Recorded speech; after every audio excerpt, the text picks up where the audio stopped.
Hello again everyone from Tokyo, Japan, and welcome back to Japan Vintage Camera. I apologize for the roughness of my voice. I'm recovering from a cold which has been pretty bad during the week, but today I feel much better, except that my voice still sounds funny. Yesterday my daughter said that I sounded just like Bad Cop from the Lego movie. I was doing a rather bad imitation of my Scottish accent, and I won't embarrass myself on YouTube by giving you an example now. But she got a really big kick out of it, and that's kind of one of the bright spots I had to having a cold this week. Today, I'm not missing much by being sick. I'm kind of stuck indoors anyway because it's dumping buckets of rain outside. There's a big typhoon moving along the coast of Japan, and though we don't have the wind or other nastiness which typhoons usually bring, it has brought a lot of rain, and I'm quite happy to be indoors and out of that. But anyway, let's go ahead and get started with the subject of today's video. And today I'm going to be talking about one of the most interesting cameras which I've reviewed so far on my channel, and that is the Canon Demi C half-frame camera. And compared to the other Demi series, what makes this camera unique is it features an interchangeable lens design, and there were two lenses available for this camera. And I'm lucky enough to have an example here which has both lenses with it. So the Canon Demi C was introduced in 1965, and at that time the half-frame market was booming. The half-frame market was actually created by the Olympus company in the late 1950s. In the 1950s, Olympus was kind of struggling for market share, and along with a lot of other makers in Japan, there were quite a number of makers here at that time. And a really brilliant person at Olympus thought that there might be a demand for a more economical kind of camera, which used 35mm film. This man was Mr. Yoshihisa Maitani, one of the most brilliant engineers of his age. And he thought that he could make a camera which would be successful in Japan's domestic market. In the 1950s, Japan's economy wasn't what it eventually grew to be. In those days, times were still kind of hard and people didn't have a lot of money to spend. So Mr. Maitani thought that if they made a more economical camera, which could be sold more cheaply and which used film more economically, they might be able to sell a lot of those cameras. And so the original pin camera was engineered. And the original pin used ordinary 35mm film, but allowed twice as many exposures on that roll of film, which effectively cut the cost of film in half. And not only that, but a more compact camera required less material and fewer parts than a full-frame camera, and therefore could be produced and sold more cheaply. And as it turned out, Mr. Maitani was quite right in his, measuring of the market, and zillions of the pin series cameras were sold over the course of several years. And I think Olympus today owes its continued existence to the success of the pin camera in the late 1950s. And due to the success of the pin series, other makers, of course, quickly jumped onto the half-frame format bandwagon, not the least of whom was Canon. The only major company who did not make a half-frame camera was Nikon, or Nikon. The pronunciation varies depending on where you live. And they weren't interested in the half-frame format camera because they were already having a runaway hit with their new Nikon F SLR camera. The Demi series was quite a groundbreaking camera for Canon and featured a lot of new design innovations which were unique to this series. Not the least which was its clamshell design. And what I mean by clamshell design is most cameras of that day, SLR cameras or rangefinder cameras, followed the same basic design. They had a top cover and bottom cover attached to a cast metal body with a lens on the front and the film door on the back. And Canon kind of left that design idea behind by making a camera with a front cover and a rear cover, which doubled as a film door. And if I pop it open, you can see the entire back of the camera opens, not just a film door. And this camera, I believe, this design was used to simplify manufacture and lower costs. But I really like the way that it is designed. And when I first got one of these cameras, it was kind of in rough shape, and I needed to take it apart. And I was kind of worried that I wouldn't be able to do so. But I found that this camera is remarkably easy to disassemble, repair, and put back together, much more easy than many other cameras on the market at the time. When I received this camera, I was really pleased with the overall condition of it. It's quite a beautiful looking camera, but the light meter didn't work. And so I had to disassemble the camera to replace the light meter, and I found that it was only a 15-minute job, and which was quite surprising compared to other cameras where replacing a light meter can be something which takes a couple of hours at least. So really wonderful job of Canon and how they designed this camera. Very easy to put together, very easy to repair. So let's take a look at the features, controls, and functions of the Demi C, and I'm going to go ahead and start on the top as usual, and I'm going to point out kind of the rounded design of the top. There are no sharp corners on this camera, top, bottom, or anywhere else, and that's because the Demi was designed to be carried in a pocket. You can easily fit it in a coat pocket or even a jeans pocket.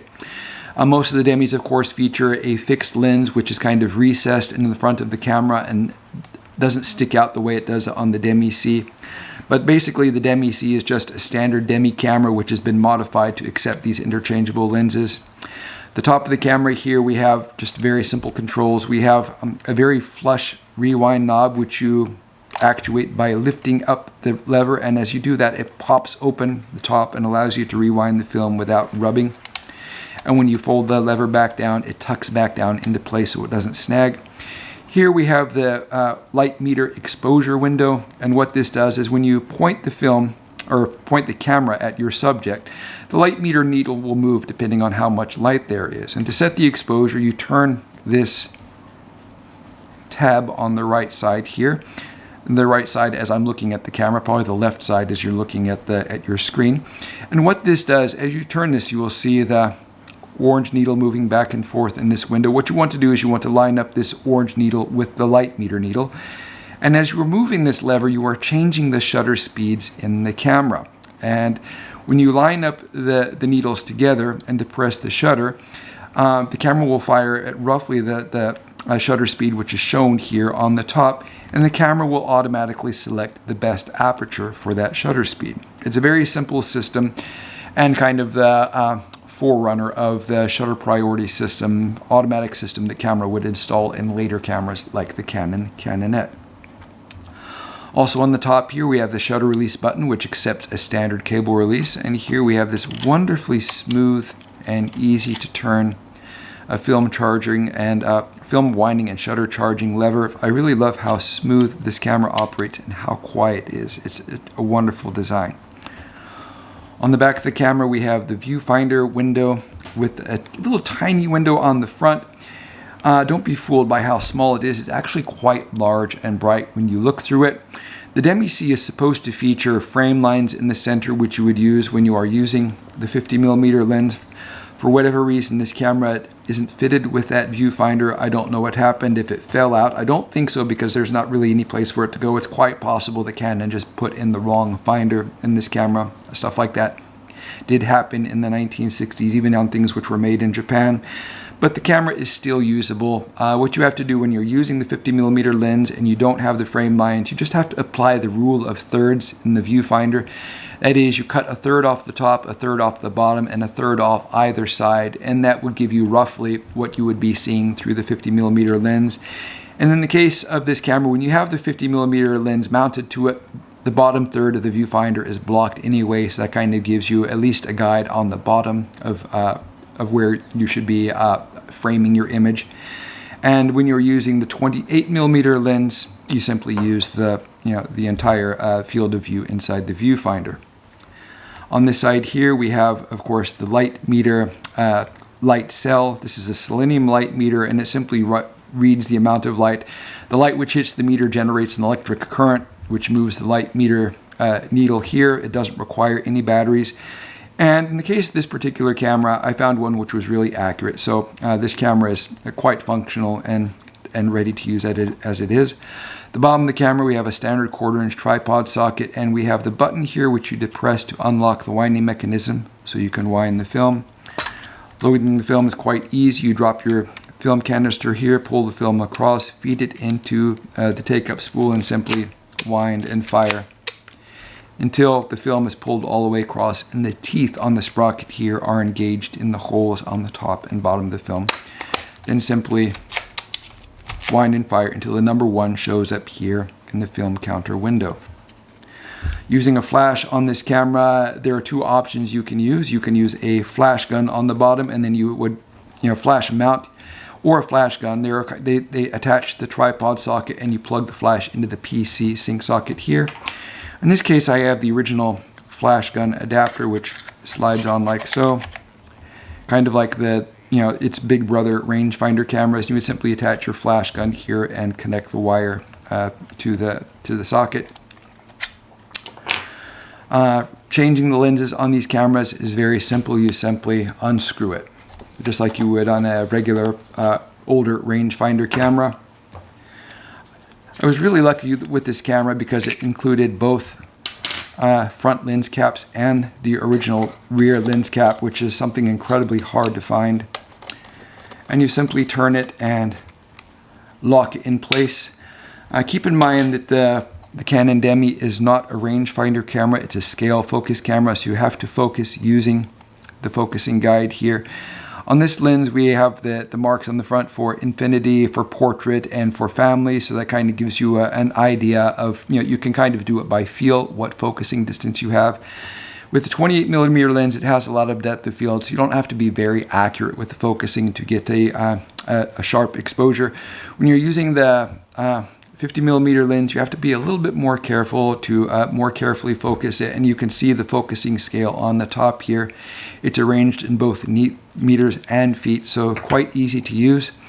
Both lenses are wonderful performers, and if you take a look on the internet at examples of photos taken with these cameras, you'll see that they're quite excellent performers.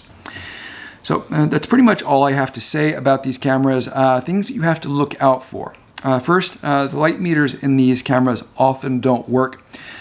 Sometimes there's a simple fix which you can use to get the light meter working again, and that's simply to squeeze down a couple of times on the light meter cell on the front here.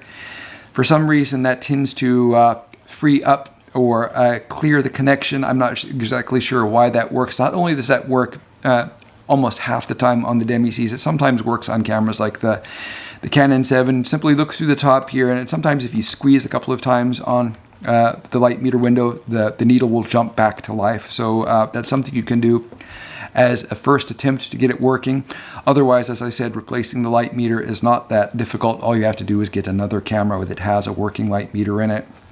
But that's one thing to worry about. The next thing that you have to be careful of is the shutter sometimes sticks in these cameras. And a quick fix for a sticky shutter is just to put a drop of solvent or lighter fluid in the back here and blow it with high pressure air as you fire the shutter, and that will usually clear the shutter blades. I don't recommend you disassemble the shutter unless you know what you're doing. On the Demi C, it's not that difficult because you can, if you remove the lens, you can kind of access the shutter blades from both sides. They are exposed, so you can kind of clean them using a cotton swab with solvent or lighter fluid, and that will get them clean enough and running usually up to speed reasonably accurately. And another issue with these cameras is the light seals. So if I open the back, you can see this camera uses very large light seals. And the problem with these is that when they get dry rotted and turned to dust, the dust can get all through the camera and cause it to lag or stick, or cause the shutter to stick. Another issue these cameras have, if they are not stored properly, is these large light seals can hold moisture. And when the camera door is closed, the moisture often eats into the paint and the aluminum in the back of the top cover and makes it look kind of nasty. That doesn't really affect how the camera operates. But if you have one of these cameras, I recommend that if it doesn't have good light seals, and it probably doesn't, to replace them as soon as possible. I have a video in my channel showing how to replace light seals. And I should probably make another video showing how to disassemble and work on this camera. Maybe people out there will find that interesting. But basically, it's a very reliable camera other than the 3 things which I've mentioned. You can, as I mentioned before, it's not that difficult to disassemble the camera to get to the insides of the viewfinder if that needs to be repaired. But basically, a good overall, simple, easy to use, compact half-frame camera. So why would anyone shoot in the half-frame format nowadays? First, The wonderful thing about the half frame format is it really gives the film effect. When you are using 35mm film in the full frame format, you do end up with a little bit of grain and that kind of, I guess, magic which film has on an image. And when you use the half frame format, that's kind of exaggerated because you have to blow up the image twice as large to get the same size overall image, and that kind of, I guess, magnifies the grain and the features in the film. And some people really like that effect. It's especially interesting with monochrome film, but it also works pretty well with color film. And and cameras like the Demi, they are really wonderful performers if you find one which is in good working condition. This particular one I have listed for sale in my Etsy store right now. So if you want to buy this Canon Demi, you better grab it while I still have it. It probably won't last very long after I put up this video. Just keep in mind that you have to be very careful when focusing using the 50mm lens. Otherwise, this camera is in perfect operating condition. And I do have an original set of new light seals, which I got from Canon. There aren't very many of these left in existence, and I'll have those installed in this camera before I ship it out. Anyway, that's it for this video. I do plan on making some more videos of interesting cameras. I've got some which are in the works, and I'm trying to get a video out every week now. I'll probably try to get it out every Friday night. So if you'd like to see these videos, please subscribe so you can see them when they come out. If you like the video, that helps. Thank you very much for watching, and I hope you tune in again soon.